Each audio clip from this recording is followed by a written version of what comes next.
Twist off injector cap. Remove injector needles and scent canister nozzle from injector tube. Remove scent canister sticker and cap and dispose. Add scent canister nozzle by pushing down until it pops into place by the 2 notches. Slide a full BaitFuel scent canister into injector tube with the nozzle facing the opposite direction of plunger. Screw injector cap back on.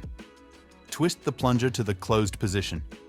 Do not press down on the plunger while twisting. Install the injector needle with the safety cap on and apply pressure. The safety cap must be on to allow enough pressure to keep the injector needle on. Remove the safety cap and unlock plunger by turning counterclockwise to inject bait fuel into your favorite baits. It's recommended you inject bait fuel in multiple places for maximum effectiveness.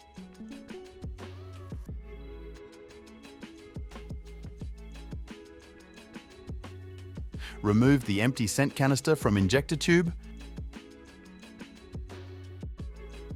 Remove the scent canister nozzle. Push the piston back to bottom of canister using a rod-like object. Refill the scent canister with BaitFuel gel scent attractant. Install the scent canister nozzle to the canister. Install the refilled scent canister back into injector.